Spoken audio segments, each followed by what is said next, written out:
असुन प्रेम उमाहड़ा क्यों मिलिया हर जाई। मन तन प्यास दर्शन घनी कोई आन मिलावे माई।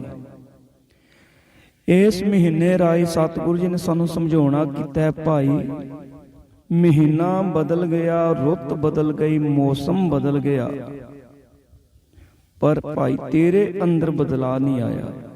साध संगत जी, 12 माह तो भावै 12 महीने, 30 दिनां बाद हरेक महीने दे सुभाव विच मौसम च बदलाव हुंदा है। हरेक 2 महीने बाद रुत बदलदी है। पर गुरु साहब ने सानू ये बाहरी उदाहरण दे के सानू समझाउणा कीता है भाई, महीना बदलिया, रुत बदली है, मौसम बदलिया भाई, तेरे अंदर भी बदलाव आना चाहिए सी, पर तेरे अंदर बिल्कुल भी बदलाव नहीं आया। अज भी तेरे अंदर ओही पुराने वहम भरम, पुराने ख्यालों नूं, मनमत नूं लैके भाई तू तुरिया फिर रहा है। बाहरी तौर ते वेख, जो पुराने पत्ते सन उन्होंने नवा रूप वटा लिया है, उन्हां विच बदलाव आ गया है। ये जो अस्सू दा महीना मिठी रुत है, भी बाहरी तौर ते वेख प्रकृति विच किन्ना बदलाव आया है भाई, तेरे अंदर भी बदलाव आना चाहिए सी, पर तेरे अंदर बिल्कुल भी बदलाव नहीं आया। देखो सारियां ते गल लागू नहीं, पर बहुतात विच कई तां ऐसे हुंदे ने सारा जीवन उन्हां विच बदलाव नहीं हुंदा। वो पुराने ख्याल, मनमत, विकारी अवगुणां दे नाल भरे जीवन व्यतीत करके संसार तो तुर जाते ने, पर गुरु दे मत दे धारनी नहीं बनते। हुण गुरु दा हुक्म है, कलगीधर पातशाह जी दा भाई, अंमृत छक के सिंह सज्जणा है। असी अनेकां वार सुनदे आ, बार बार सानू बेनतियां कीतियां जांदियां ने। सानू पता भी है भी अंमृत छकना अत जरूरी है। कलगीधर पातशाह जी ने आप गुरु हुंदिया होया भी अंमृत पान कीता सी, पर असी फिर भी सारी जिंदगी कई निगुरे ही संसार तो रुखसत हो जाते ने, जीवन च बदलाव नहीं आया। देखो मनुख सारी जिंदगी विकारां दी तपस नूं झेलदा होया जीवन व्यतीत करदा। कदे काम विच तपदा, कदे क्रोध विच तपदा, कदे अहंकार तपाउंदा, कदे लोभ लालच तपाउंदा। पर इस तपस तो बचिया किवें जाना सी?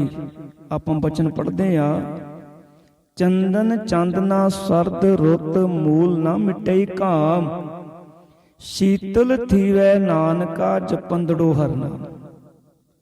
वाहिगुरु दा नाम जप के अंदर शीतलता पैदा होनी सी, ठंडक पैदा होनी सी। जो विकारां दी तपस है, इन्हां तो नाम जप के बचिया जा सकदा है। पर गुरु साहब आखदे ने भाई, नाम तां जपिया नहीं। जीवन विच बदलाव आउणा जरूरी सी, पर बदलाव तां आउणा है जदों भाई बाणी नूं विचार के पढ़ांगे। गुरु दे बाणी ने सानू ज्ञान देना है, सोझी बख्शनी है। पर गुरु साहब आखदे ने भाई, उस रस्ते ते तुरिया ही नहीं जिस रस्ते ते तुर के भाई तैनूं ज्ञान दी प्राप्ति होनी सी। असी अपना जीवन सवारदे रह गए, पर जिहड़ा जन्म मनमुखी जन्म मिलिਆ है, जो अनमोल है, ਉਹਨੂੰ ਸਵਾਰਨ ਦਾ ਯਤਨ नहीं कीता।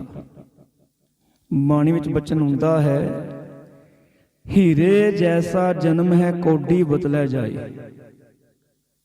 ਹੁਣ ਕੋਈ ਘਰੋਂ ਹੀਰੇ ਲੈ ਕੇ ਵਪਾਰ ਕਰਨ ਵਾਸਤੇ ਗਿਆ ਹੋਵੇ ਤੇ ਉਧਰੋਂ ਕੋਡੀਆਂ ਇਕੱਠੀਆਂ ਕਰਕੇ ਲਿਆਏ ਜਿਹਦੀ ਕੋਈ ਕੀਮਤ ਨਹੀਂ, ਬੇਸ਼ੁਮਾਰ ਕੀਮਤੀ ਹੀਰੇ ਗਵਾ ਕੇ ਕੋਡੀਆਂ ਪੱਲੇ 'ਚ ਬੰਨ ਕੇ ਘਰ ਆ ਜੇ ਤੇ ਉਹਨੂੰ ਤਾਂ ਫਿਰ ਮੂਰਖ ਹੀ ਆਖਾਂਗੇ।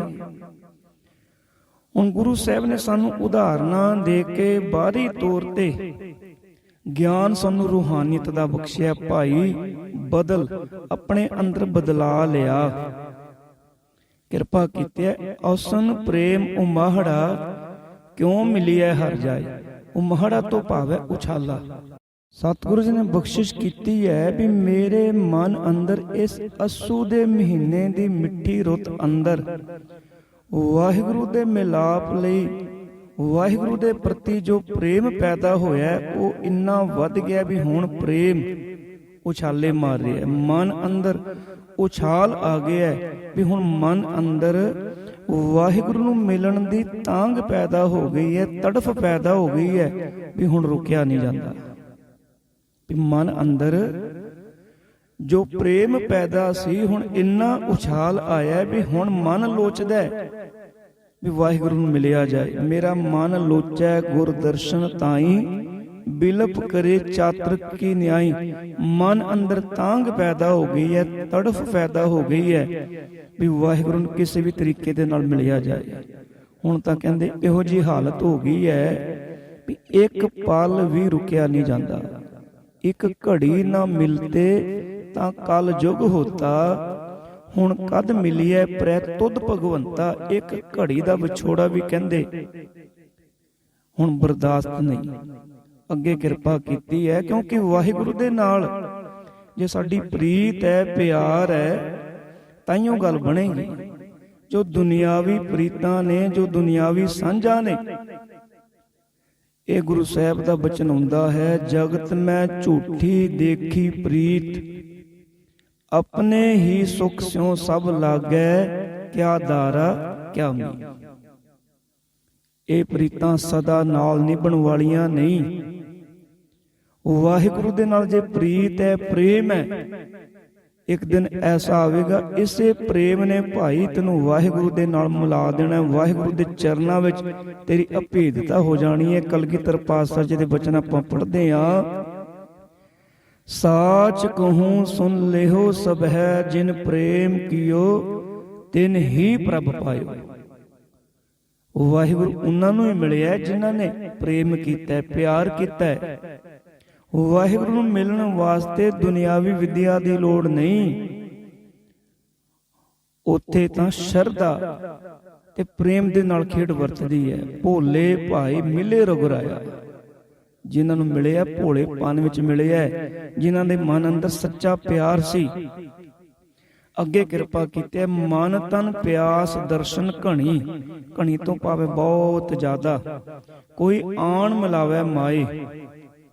ਮੇਰੇ ਮਨ ਅੰਦਰ, ਮੇਰੇ ਤਨ ਵਿੱਚ ਪ੍ਰਭੂ ਦਰਸ਼ਨਾਂ ਦੀ ਜਿਹੜੀ ਪਿਆਸ ਹੈ, ਕਹਿੰਦੇ ਇੰਨੀ ਪ੍ਰਬਲ ਹੋ ਗਈ ਹੈ ਵੀ ਹਨ ਮਨ ਲੋਚਦਾ ਵੀ ਵਾਹਿਗੁਰੂ ਨੂੰ ਮਿਲਿਆ ਜਾਏ। ਕੋਈ ਸੱਜਣ, ਕੋਈ ਗੁਰਮੁਖ ਮੇਰਾ ਮਿਲਾਪ ਵਾਹਿਗੁਰੂ ਦੇ ਨਾਲ ਕਰਾ ਦੇਵੇ, ਕੋਈ ਆਣ ਮਿਲਾਵੇ ਮਾਏ, ਕੋਈ ਮੈਨੂੰ ਮੇਰੇ ਮਾਲਕ ਪ੍ਰਭੂ ਦੇ ਨਾਲ ਮਿਲਾ ਦੇਵੇ। ਕਿਉਂਕਿ ਜਿਹੜੀ ਪਿਆਸ ਹੈ ਇੰਨੀ ਪ੍ਰਬਲ ਹੋ ਗਈ ਹੈ, ਗੁਰੂ ਸਾਹਿਬ ਆਖਦੇ ਨੇ ਵੀ ਹੁਣ ਰੁਕਿਆ ਨਹੀਂ ਜਾਂਦਾ। ਸਾਚੀ ਪ੍ਰੀਤ ਹਮ ਤੁਮ ਸਿਉ ਜੋਰੀ, ਤੁਮ ਸਿਉ ਜੋਰ ਅਵਰ ਸੰਗ ਤੋਰੀ। ਜਦੋਂ ਵਾਹਿਗੁਰੂ ਦੇ ਨਾਲ ਪ੍ਰੀਤ ਬਣਦੀ ਹੈ ਫਿਰ ਪਤਾ ਲੱਗ ਜਾਂਦਾ ਹੈ ਵੀ ਜਿਹੜੀ ਦੁਨਿਆਵੀ ਸਾਂਝਾਂ, ਦੁਨਿਆਵੀ ਪ੍ਰੀਤਾਂ ਜਿਨ੍ਹਾਂ ਦੇ ਲਈ ਦਿਨ ਰਾਤ ਅਸੀਂ ਭੱਜੇ ਫਿਰਦੇ ਹਾਂ ਭਾਈ, ਇਹ ਨਾਲ ਨਿਭਣ ਵਾਲੀਆਂ ਨਹੀਂ। ਵੀ ਸੰਸਾਰ ਅੰਦਰ ਰਹਿਣਾ, ਕੰਮਕਾਰ ਵੀ ਕਰਨੇ ਨੇ, ਪਰਿਵਾਰ ਵੀ ਪਾਲਣਾ, ਪਰ ਮੋਹ ਮਾਇਆ ਤੋਂ ਨਿਰਲੇਪ ਰਹਿਣਾ। ਅੱਗੇ ਕਿਰਪਾ ਕੀਤੀ ਹੈ ਵੀ ਜਿਹੜੇ ਪਿਆਸ ਵੱਧ ਗਈ ਹੈ, ਹੁਣ ਰੁਕਿਆ ਨਹੀਂ ਜਾਂਦਾ। ਤੇ ਕੋਈ ਮਿਲਾਵੇ, ਮਿਲਾਏਗਾ ਕੌਣ? ਸੰਤ ਸਹਾਈ ਪ੍ਰੇਮ ਕੇ ਹੋਂ ਤਿਨ ਕੈ ਲਾਗਾਂ ਪਾਈ। ਹੁਣ ਗੁਰੂ ਸਾਹਿਬ ਆਖਦੇ ਨੇ ਸੰਤ ਜਨ, ਜਿਨ੍ਹਾਂ ਨੇ ਆਪਣੇ ਮਨ, ਆਪਣੇ ਤਨ ਨੂੰ ਵਾਹਿਗੁਰੂ ਦੇ ਨਾਮ ਵਿੱਚ ਰੰਗਿਆ ਹੋਇਆ ਹੈ। ਸੰਤ ਜਨ ਪ੍ਰੇਮ ਵਿੱਚ ਸਹਾਇਤਾ ਕਰਨ ਵਾਲੇ ਨੇ। ਮੈਂ ਉਹਨਾਂ ਦੀ ਸ਼ਰਨ ਵਿੱਚ ਆ ਗਿਆ ਹਾਂ, ਉਹਨਾਂ ਦੀ ਸ਼ਰਨ ਮੈਂ ਲਈ ਹੈ, ਕਿਉਂਕਿ ਸੰਤ ਜਨ ਜੋ ਆਪ ਵਾਹਿਗੁਰੂ ਦੇ, ਜਿਨ੍ਹਾਂ ਨੇ ਮਿਲਾਪ ਨੂੰ ਮਾਣਿਆ, ਜਿਨ੍ਹਾਂ ਨੇ ਆਪਣੇ ਮਨ ਤਨ ਨੂੰ ਵਾਹਿਗੁਰੂ ਦੇ ਨਾਮ ਵਿੱਚ ਰੰਗ ਲਿਆ, ਉਹਨਾਂ ਨੇ ਮੇਰੀ ਸਹਾਇਤਾ ਕਰਨੀ ਹੈ। ਮੈਂ ਸੁਣਿਆ ਵੀ ਸੰਤ ਜਨ ਉਹ ਵਾਹਿਗੁਰੂ ਨੂੰ ਮਿਲਾਉਣ ਵਿੱਚ ਮਦਦਗਾਰ ਨੇ, ਸਹਾਇਤਾ ਕਰਨ ਵਾਲੇ ਨੇ। ਇਸ ਕਰਕੇ ਕਹਿੰਦੇ ਮੈਂ ਉਹਨਾਂ ਦੀ ਸ਼ਰਨ ਵਿੱਚ ਆ ਗਿਆ ਹਾਂ। ਦੇਖੋ, ਵਾਹਿਗੁਰੂ ਦੇ ਨਾਲ ਉਹੀ ਮਿਲਾਵੇਗਾ ਜਿਹੜਾ ਵਾਹਿਗੁਰੂ ਦੇ ਨਾਲ ਆਪ ਮਿਲਿਆ ਹੈ। ਉਦਾਹਰਨ ਦੇ ਤੌਰ ਤੇ ਆਪਾਂ ਦੀਵਾਲੀ ਵਾਲੇ ਦਿਨ ਦੀਵੇ ਜਗਾਉਂਦੇ ਆ, ਹਵਾ ਦੇ ਨਾਲ ਜੇ ਦੀਵੇ ਬੁਝ ਜਾਣ ਨਾ, ਇੱਕ ਦੀਵਾ ਵੀ ਜੇ ਜਗਦਾ ਹੋਵੇ ਨਾ, ਉਹਦੇ ਨਾਲ ਸਾਰੇ ਦੀਵਿਆਂ ਨੂੰ ਆਪਾਂ ਮੁੜ ਜਗਾ ਸਕਦੇ ਹਾਂ।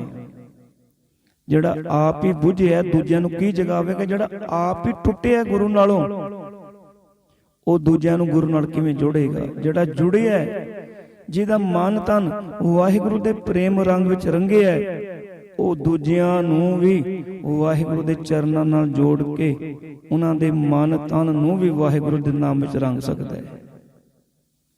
ਤੇ ਵਾਹਿਗੁਰੂ ਦਾ ਪ੍ਰੇਮ ਰੰਗ ਐਸਾ ਹੈ ਵੀ ਇੱਕ ਵਾਰ ਚੜ ਜੇ ਤੇ ਫਿਰ ਉਤਰਦਾ ਕੋਈ ਨਹੀਂ। ਬਚਨ ਆਪ ਜੀ ਨੇ ਸਾਂਝਾ ਕਰਾ, ਰਾਮ ਰੰਗ ਕਦੇ ਉਤਰ ਨਾ ਜਾਏ, ਗੁਰ ਪੂਰਾ ਜਿਸ ਦੇਹ 부ਝਾਏ। ਅੱਗੇ ਕਿਰਪਾ ਕੀਤੀ ਹੈ, ਵੇਣ ਪ੍ਰਭ ਕਿਉਂ ਸੁਖ ਪਾਈਐ, ਦੂਜੀ ਨਾਹੀਂ ਜਾਏ। ਇਹ ਮੇਰੀ ਮਾਂ, ਵੇਣ ਪ੍ਰਭ ਕਿਉਂ ਸੁਖ ਪਾਈਐ, ਵੀ ਵਾਹਿਗੁਰੂ ਦੇ ਚਰਨਾਂ ਦੇ ਨਾਲ ਜੁੜਿਆ ਹੀ ਸਾਨੂੰ ਸੁੱਖ ਮਿਲਣੇ ਨੇ। ਜਦੋਂ ਤੱਕ ਮਿਲਾਪ ਹੈ, ਮਿਲਾਪ ਵਿੱਚ ਸਾਰੇ ਸੁੱਖ ਨੇ, ਮਿਲਾਪ ਵਿੱਚ ਆਨੰਦ ਹੈ। ਜਿੱਥੇ ਵਿਛੋੜ ਹੈ, ਜਿੱਥੇ ਦੂਰੀ ਬਣ ਗਈ, ਕਰਮਾਂ ਕਰਕੇ ਜਦੋਂ ਆਪਾਂ ਵਾਹਿਗੁਰੂ ਦੇ ਚਰਨਾਂ ਤੋਂ ਦੂਰ ਹੁੰਨੇ ਆ, ਵਿਛੋੜਾ ਬਣਦਾ, ਉਹੀ ਦੁੱਖ ਦਾ ਕਾਰਨ ਹੈ। ਉੱਥੇ ਹੀ ਸਾਡਾ ਆਨੰਦ ਮੁੱਕ ਜਾਂਦਾ ਹੈ।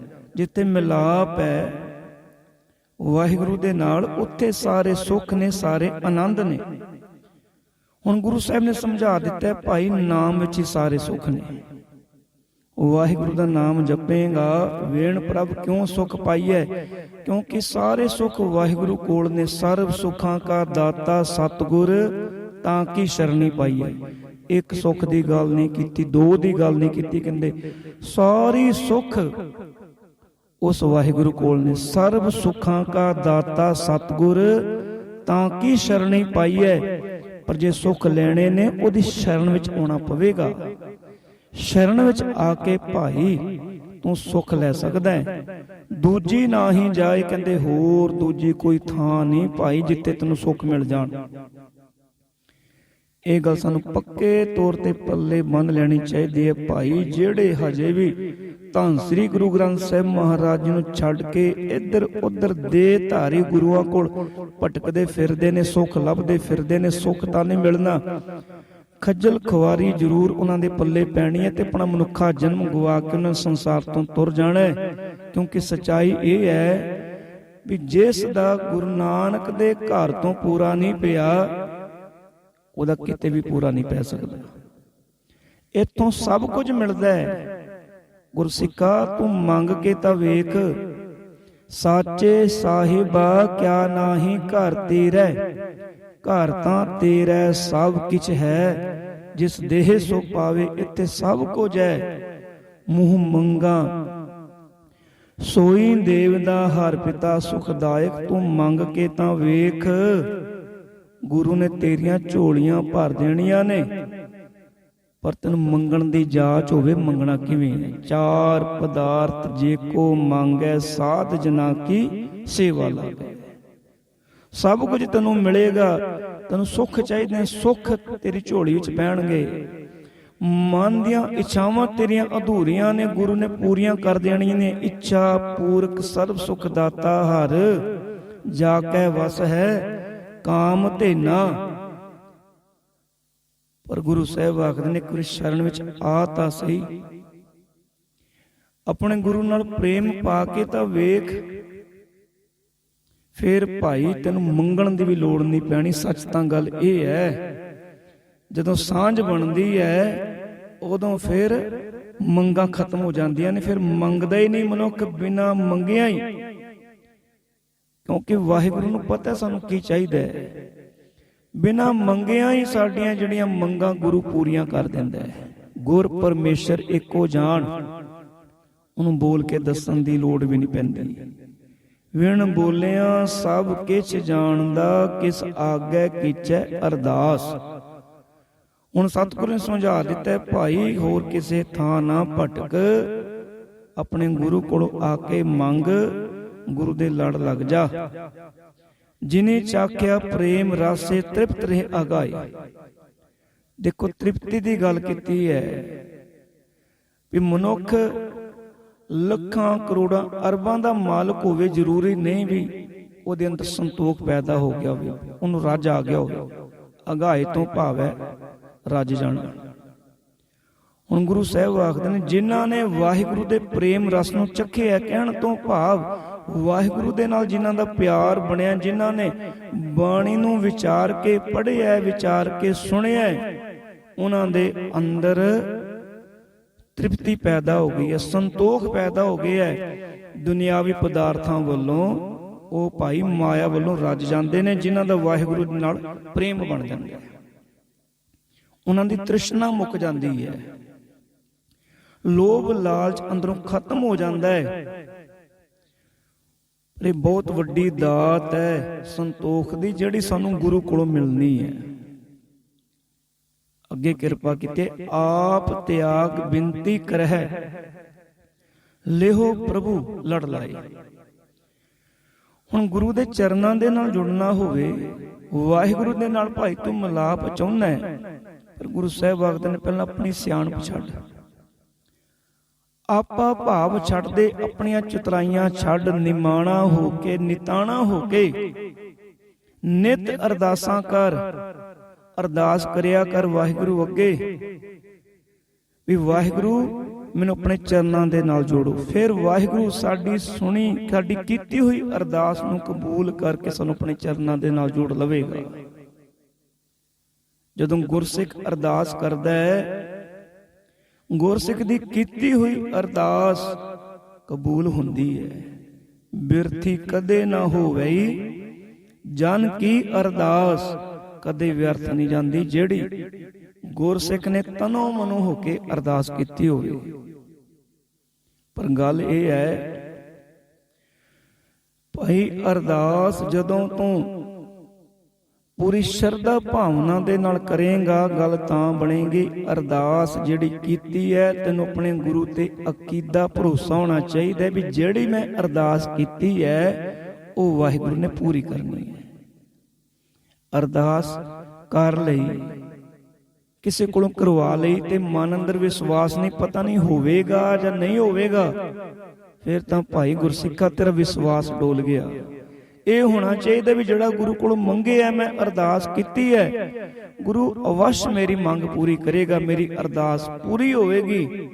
ਤੇ ਇਤਿਹਾਸ ਗਵਾਹ ਜਿਨ੍ਹਾਂ ਨੇ ਵੀ ਤਨੋਂ ਮਨੋਂ ਹੋ ਕੇ ਅਰਦਾਸਾਂ ਕੀਤੀਆਂ ਨੇ, ਉਹਨਾਂ ਦੀਆਂ ਅਰਦਾਸਾਂ ਕਬੂਲ ਹੋਈਆਂ ਨੇ। ਮੱਖਣ ਸਾਹ ਲੁਬਾਣਾ ਆਪਾਂ ਜਾਣਦੇ ਹਾਂ, ਵਿੱਚ ਸਮੁੰਦਰ ਦੇ ਬੇੜੇ ਵਿੱਚ ਖਲੋ ਕੇ ਡੁੱਬਦੇ ਹੋਏ ਜਹਾਜ਼ ਵਿੱਚ ਗਲ ਵਿੱਚ ਪੱਲਾ ਪਾ ਕੇ ਅਰਦਾਸ ਕੀਤੀ ਸੀ ਗੁਰੂ ਨਾਨਕ ਦੇ ਚਰਨਾਂ ਦਾ ਧਿਆਨ ਧਰ ਕੇ ਵੀ ਮੇਰਾ ਜਿਹੜਾ ਬੇੜਾ ਬੰਨੇ ਲੱਗ ਜਾਏ, ਜਿਹੜਾ ਕਿ ਡੁੱਬਦਾ ਜਾ ਰਿਹਾ ਹੈ। ਤੇ ਨੌਵੇਂ ਪਾਤਸ਼ਾਹ ਸ੍ਰੀ ਗੁਰੂ ਤੇਗ ਬਹਾਦਰ ਮਹਾਰਾਜ ਜੋ ਬਕਾਲੇ ਵਿੱਚ ਅਜੇ ਪ੍ਰਗਟ ਨਹੀਂ ਹੋਏ ਸਨ, ਉਹਨਾਂ ਨੇ ਉਹਦੇ ਬੇੜੇ ਨੂੰ ਬੰਨੇ ਲਾ ਦਿੱਤਾ ਸੀ। ਆਪਾਂ ਸਾਰੇ ਸਾਖੀ ਤੋਂ ਜਾਣੂ ਆ, ਉਹਨੇ ਸੁੱਖਿਆ ਸੀ ਵੀ 500 ਮੋਹਰਾਂ ਮੈਂ ਭੇਟਾ ਕਰਾਂਗਾ। ਬੇੜਾ ਬੰਨੇ ਲੱਗ ਗਿਆ। ਜਦੋਂ ਬਾਬੇ ਬਕਾਲੇ ਆਇਆ, ਅਨੇਕਾਂ ਦੇਹ ਧਾਰੀ ਨਕਲੀ ਗੁਰੂ ਬਣੇ ਹੋਏ ਵੇਖ ਕੇ ਮਨ ਅੰਦਰ ਸ਼ੰਕਾ ਪੈਦਾ ਹੋ ਗਿਆ ਵੀ ਸੱਚਾ ਗੁਰੂ ਕਿਹੜਾ ਹੈ। ਹੁਣ ਆਪਣੇ ਮਨ ਅੰਦਰ ਹੀ ਨਿਰਣਾ ਕਰ ਲਿਆ ਵੀ ਜਿਹੜਾ ਸੱਚਾ ਗੁਰੂ ਹੋਵੇਗਾ ਉਹ ਮੰਗ ਕੇ ਮੇਰੇ ਕੋਲੋਂ ਭੇਟਾ ਲਵੇਗਾ। ਸਾਰਿਆਂ ਨੂੰ 5-5 ਮੋਹਰਾਂ ਭੇਟਾਂ ਕੀਤੀਆਂ, ਸਾਰਿਆਂ ਨੇ ਆਸ਼ੀਰਵਾਦ ਦਿੱਤਾ। ਹੁਣ ਪੁੱਛਦਾ ਵੀ ਇੱਥੇ ਕੋਈ ਹੋਰ ਵੀ ਗੁਰੂ ਹੈ? ਹੁਣ ਦੱਸਿਆ ਵੀ ਇੱਥੇ ਇੱਕ ਗੁਰੂ ਤੇਗ ਬਹਾਦਰ ਮਹਾਰਾਜ ਬਾਰੇ ਵੀ ਭੋਰੇ ਵਿੱਚ ਇੱਕ ਹੋਰ ਗੁਰੂ ਪੁੱਤਰ ਬੈਠੇ ਨੇ। ਜਦੋਂ ਗੁਰੂ ਤੇਗ ਬਹਾਦਰ ਮਹਾਰਾਜ ਜੀ ਦੇ ਚਰਨਾਂ ਤੇ ਜਾ ਕੇ ਮੱਖਣ ਸਾਹ ਲੁਬਾਣ ਨੇ 5 ਮੋਹਰਾਂ ਭੇਟਾਂ ਕੀਤੀਆਂ ਤੇ ਗੁਰੂ ਸਾਹਿਬ ਨੇ ਨੇਤਰ ਚੁੱਕ ਕੇ ਆਖਿਆ, ਮੱਖਣ ਸ਼ਾਹ ਸੁੱਖ ਕੇ 500 ਤੇ ਚੜਾ 5 ਰਿਹਾ। ਇੱਥੋਂ ਤੱਕ ਇਤਿਹਾਸ ਵਿੱਚ ਜ਼ਿਕਰ ਆਉਂਦਾ ਹੈ ਵੀ ਸਤਿਗੁਰੂ ਜੀ ਨੇ ਆਪਣੇ ਮੋਢੇ ਤੇ ਪਿਆ ਹੋਇਆ ਨਿਸ਼ਾਨ ਵੀ ਮੱਖਣ ਸਾਹ ਲੁਬਾਣਾ ਨੂੰ ਵਿਖਾਇਆ ਸੀ, ਆਹ ਵੇਖ। ਸੋ ਕਹਿਣ ਤੋਂ ਭਾਵ ਵੀ ਜਦੋਂ ਅਸੀਂ ਅਰਦਾਸ ਕਰਦੇ ਹਾਂ, ਸਾਡੀ ਸ਼ਰਧਾ ਵਿਸ਼ਵਾਸ ਉਹ ਡੋਲਣਾ ਨਹੀਂ ਚਾਹੀਦਾ। ਗੁਰੂ ਸਾਹਿਬ ਆਖਦੇ ਨੇ, ਆਪਾ ਭਾਵ ਤਿਆਗ ਕੇ, ਆਪ ਤਿਆਗ ਬੇਨਤੀ ਕਰੈ, ਲਿਹੋ ਪ੍ਰਭੂ ਲੜ ਲਾਏ। ਵੀ ਵਾਹਿਗੁਰੂ ਮਨ ਆਪਣੇ ਚਰਨਾਂ ਦੇ ਨਾਲ ਜੋੜ ਲਵੋ, ਫਿਰ ਕਹਿੰਦੇ ਤੇਰੇ ਤੇ ਕਿਰਪਾ ਵਰਤੇਗੀ, ਗੁਰੂ ਨੇ ਤੈਨੂੰ ਪਰਮੇਸ਼ਰ ਦੇ ਨਾਲ ਭਾਈ ਜੋੜ ਦੇਣਾ। ਅੱਗੇ ਕਿਰਪਾ ਕੀਤੀ ਹੈ, ਜੋ ਹਰ ਕੰਤ ਮਿਲਾਈਆ ਸੇ ਵਿਛੜਕ ਤੈ ਨਾ ਜਾਏ। ਵੀ ਜਿਨ੍ਹਾਂ ਜੀਵ ਇਸਤਰੀਆਂ ਨੂੰ ਪ੍ਰਭੂ ਨੇ ਆਪ, ਜਿਨ੍ਹਾਂ ਦੀ ਅਰਦਾਸ ਸੁਣ ਕੇ ਜਿਨ੍ਹਾਂ ਨੂੰ ਆਪ ਆਪਣੇ ਚਰਨਾਂ ਦੇ ਨਾਲ ਜੋੜ ਲਿਆ, ਗੁਰੂ ਸਾਹਿਬ ਆਖਦੇ ਨੇ ਵਿਛੜ ਕੇ ਕਿਸੇ ਦੂਜੀ ਥਾਂ ਨਹੀਂ ਜਾਂਦੇ। ਉਹਨਾਂ ਦੇ ਅੰਦਰ ਕਿਸੇ ਦੂਜੇ ਪ੍ਰਤੀ ਖਿਆਲ ਹੀ ਪੈਦਾ ਨਹੀਂ ਹੁੰਦਾ। ਨਹੀਂ ਬਹੁਤਾਤ ਚ ਕੀ ਹਾਲਤ ਹੈ ਅੱਜ ਸੰਸਾਰਕ ਜੀਵਾਂ ਦੀ। ਗੁਰੂ ਘਰ ਵੀ ਆ ਗਏ, ਗੁਰੂ ਘਰ ਆ ਕੇ ਵੀ ਮੱਥਾ ਟੇਕ ਲਿਆ, ਕਿਤੇ ਦੇਹ ਧਾਰੀ ਗੁਰੂ ਬਾਰੇ ਸੁਣਿਆ ਉੱਥੇ ਜਾ ਕੇ ਵੀ ਮੱਥਾ ਟੇਕ ਲਿਆ, ਪਰ ਜਿਹੜੇ ਸੱਚੇ ਮਨੋਂ ਗੁਰੂ ਨਾਲ ਜੁੜ ਗਏ ਨੇ ਉਹਨਾਂ ਦੇ ਮਨ ਅੰਦਰ ਕਿਸੇ ਦੂਜੇ ਬਾਰੇ ਖਿਆਲ ਹੀ ਨਹੀਂ ਪਨਪਦਾ, ਦੂਜੇ ਪਾਸੇ ਨਹੀਂ ਜਾਂਦੇ। ਜਿਨ੍ਹਾਂ ਨੂੰ ਆਪ ਆਪਣੇ ਚਰਨਾਂ ਦੇ ਨਾਲ ਪਰਮੇਸ਼ਰ ਨੇ ਜੋੜਿਆ, ਅੱਗੇ ਕਿਰਪਾ ਕੀਤੀ, ਪ੍ਰਭ ਬਿਨ ਦੂਜਾ ਕੋ ਨਹੀਂ ਨਾਨਕ ਹਰਸਣ ਆਏ। ਕਿਉਂਕਿ ਇਹ ਨਾਨਕ ਉਹਨਾਂ ਨੂੰ ਇਹ ਨਿਸ਼ਚਾ ਆ ਜਾਂਦਾ ਹੈ, ਉਹਨਾਂ ਦਾ ਵਿਸ਼ਵਾਸ ਬਣ ਜਾਂਦਾ ਸਦਾ ਦੇ ਲਈ ਵੀ ਪ੍ਰਭੂ ਦੀ ਸ਼ਰਨ ਤੋਂ ਬਗੈਰ ਹੋਰ ਕੋਈ ਥਾਂ ਨਹੀਂ ਜਿੱਥੇ ਜਾ ਕੇ ਭਾਈ ਗੁਜ਼ਾਰਾ ਹੋ ਸਕੇ। ਇੱਕ ਇਹੀ ਥਾਂ ਹੈ, ਪ੍ਰਭੂ ਦੀ ਸ਼ਰਨ ਵਿੱਚ ਰਹਿ ਕੇ ਅਸੀਂ ਆਤਮਿਕ ਆਨੰਦ ਮਾਣ ਸਕਦੇ ਹਾਂ। ਵਾਹਿਗੁਰੂ ਦੇ ਚਰਨਾਂ ਦੇ ਨਾਲ ਸਾਡੀ ਸਾਂਝ ਹੈ, ਆਤਮਿਕ ਆਨੰਦ ਮਾਣਾਂਗੇ, ਆਤਮਿਕ ਸੁੱਖ ਮਾਣਾਂਗੇ। ਕਹਿਣ ਤੋਂ ਭਾਵ ਜੇ ਭਾਈ ਵਿਛੋੜਾ ਪੈ ਗਿਆ, ਇਹ ਵਿਛੋੜਾ ਹੀ ਫਿਰ ਦੁੱਖਾਂ ਦਾ ਕਾਰਨ ਹੈ। ਦੁੱਖ ਆਪਾਂ ਕੋਈ ਵੀ ਨਹੀਂ ਚਾਹੁੰਦਾ ਵੀ ਦੁੱਖ ਸਾਡੀ ਜ਼ਿੰਦਗੀ ਵਿੱਚ ਆਵੇ। ਗੁਰੂ ਸਾਹਿਬ ਨੇ ਦੱਸ ਦਿੱਤਾ ਵੀ ਸੁੱਖ ਚਾਹੁੰਦਾ ਸਦੀਵੀ, ਆਨੰਦ ਚਾਹੁੰਦਾ ਆਤਮਿਕ, ਫਿਰ ਭਾਈ ਗੁਰੂ ਦੀ ਸ਼ਰਨ ਵਿੱਚ ਆ ਜਾ। ਗੁਰੂ ਨੇ ਭਾਈ ਤੈਨੂੰ ਨਾਮ ਦੀ ਦਾਤ ਬਖਸ਼ ਕੇ ਪ੍ਰਭੂ ਦੀ ਸ਼ਰਨ ਵਿੱਚ ਤੈਨੂੰ ਭਾਈ ਪੱਕੇ ਤੌਰ ਤੇ ਤੈਨੂੰ ਥਾਂ ਦਵਾ ਦੇਣੀ ਹੈ। ਜਿਹੜਾ ਆਨੰਦ ਦੀ ਆਪਾਂ ਗੱਲ ਕਰਦੇ ਆ, ਉਂਝ ਆਖੀ ਜਾਈ ਵੀ ਆਨੰਦ ਆ ਗਿਆ, ਪਰ ਇਹ ਆਨੰਦ ਨਹੀਂ। ਗੁਰੂ ਸਾਹਿਬ ਆਖਦੇ ਨੇ ਜਿਹੜਾ ਆਤਮਿਕ ਆਨੰਦ ਹੈ, ਸਦੀਵੀ ਆਨੰਦ ਹੈ, ਉਹ ਪੈਸੇ ਨਾਲ ਨਹੀਂ ਖਰੀਦਿਆ ਜਾ ਸਕਦਾ। ਕਰੋੜਾਂ ਅਰਬਾਂ ਪਤੀ ਬੰਦਾ ਹੋਵੇ, ਉਹਦੇ ਵਿੱਚ ਆਤਮਿਕ ਆਨੰਦ ਮਾਣਦਾ ਹੋਵੇ ਜ਼ਰੂਰੀ ਨਹੀਂ। ਆਨੰਦ ਉਦੋਂ ਹੈ ਜਦੋਂ ਗੁਰੂ ਦੇ ਨਾਲ ਸਾਡੀ ਸਾਂਝ ਹੈ। ਆਨੰਦ ਆਨੰਦ ਸਭ ਕੋ ਕਹਿ, ਆਨੰਦ ਗੁਰੂ ਤੇ ਜਾਣਿਆ। ਗੁਰੂ ਨਾਲ ਸਾਂਝ ਹੈ ਤੇ ਜੀਵਨ ਵਿੱਚ ਆਨੰਦ ਹੈ। ਅਖੀਰਲੀ ਪੰਕਤੀ ਵਿੱਚ ਕਿਰਪਾ ਕੀਤੀ, ਅਸੂ ਸੁਖੀ ਵਸੰਦੀਆਂ ਜਿਨ੍ਹਾਂ ਮਿਆ ਹਰ ਰਾਏ। ਮਿਆ ਤੋਂ ਭਾਵੇਂ ਮਿਹਰ ਕਿਰਪਾ। ਉਹ ਜੀਵ ਇਸਤਰੀਆਂ ਜਿਹੜੀਆਂ ਸਦਾ ਪ੍ਰਭੂ ਦੀ ਸ਼ਰਨ ਵਿੱਚ ਰਹਿੰਦੀਆਂ ਨੇ, ਜਿਨ੍ਹਾਂ ਨੂੰ ਮਿਲਾਪ ਦੀ ਦਾਤ ਦੀ ਪ੍ਰਾਪਤੀ ਹੋ ਗਈ। ਅੱਸੂ ਦੇ ਮਹੀਨੇ ਵਿੱਚ, ਇਸ ਮਿੱਠੀ ਰੁੱਤ ਵਿੱਚ ਉਹ ਜੀਵ ਇਸਤਰੀਆਂ ਸੁਖੀ ਵਸਦੀਆਂ ਨੇ, ਕਿਉਂਕਿ ਉਹਨਾਂ ਤੇ ਵਾਹਿਗੁਰੂ ਦੀ ਕਿਰਪਾ ਹੈ। ਅਸੂ ਸੁਖੀ ਵਸੰਦੀਆਂ ਜਿਨ੍ਹਾਂ ਮਿਆ ਹਰ ਰਾਏ। ਜਿਨ੍ਹਾਂ ਉੱਤੇ ਗੁਰੂ ਨੇ ਤਰਸ ਕਰਕੇ, ਵਾਹਿਗੁਰੂ ਨੇ ਜਿਨ੍ਹਾਂ ਉੱਤੇ ਮਿਹਰ ਕੀਤੀ, ਆਪਣੇ ਚਰਨਾਂ ਦੇ ਨਾਲ ਜਿਨ੍ਹਾਂ ਨੂੰ ਜੋੜ ਲਿਆ, ਜਿਨ੍ਹਾਂ ਦੀ ਸਾਂਝ ਬਣ ਗਈ ਹੈ, ਜਿਨ੍ਹਾਂ ਨੂੰ ਮਿਲਾਪ ਦੀ ਦਾਤ ਦੀ ਪ੍ਰਾਪਤੀ ਹੋ ਗਈ ਹੈ, ਉਹ ਇਸ ਮਹੀਨੇ ਵਿੱਚ ਸੁਖੀ ਵਸਦੀਆਂ ਨੇ। ਸੋ ਆਪਾਂ ਹਰ ਵਾਰ ਦੀ ਤਰ੍ਹਾਂ ਇਸ ਵਾਰ ਵੀ ਸਤਿਗੁਰੂ ਧੰਨ ਸ੍ਰੀ ਗੁਰੂ ਗ੍ਰੰਥ ਸਾਹਿਬ ਮਹਾਰਾਜ ਜੀ ਦੇ ਚਰਨਾਂ ਵਿੱਚ ਅਰਦਾਸ ਬੇਨਤੀ ਕਰਨੀ ਹੈ। ਵਾਹਿਗੁਰੂ ਜੀ, ਇਹ ਜੋ ਮਹੀਨਾ ਅੱਜ ਪ੍ਰਾਰੰਭ ਹੋਇਆ ਸਾਡਾ ਸਾਰਿਆਂ ਦਾ, ਬਾਣੀ ਪੜ੍ਹਦਿਆਂ ਨਾਮ ਜਪਦਿਆਂ ਸੁਖਮਈ ਬਤੀਤ ਕਰਾਉਣਾ ਤੇ ਅਰਦਾਸ ਕਰੀ ਵਾਹਿਗੁਰੂ ਦੇ ਚਰਨਾਂ ਵਿੱਚ, ਵਿਸਰ ਨਾਹੀਂ ਦਾਤਾਰ ਆਪਣਾ ਨਾਮ ਦੇਹੋ, ਗੁਣ ਗਾਵਾਂ ਦਿਨ ਰਾਤ ਨਾਨਕ ਚਾਓ। ਇਹੋ ਭੁੱਲਾਂ ਚੁੱਕਾਂ ਦੀ ਖਿਮਾ। ਬੁਲਾਓ ਫਤਿਹ। ਵਾਹਿਗੁਰੂ ਜੀ ਕਾ ਖਾਲਸਾ, ਵਾਹਿਗੁਰੂ ਜੀ ਕੀ ਫਤਿਹ।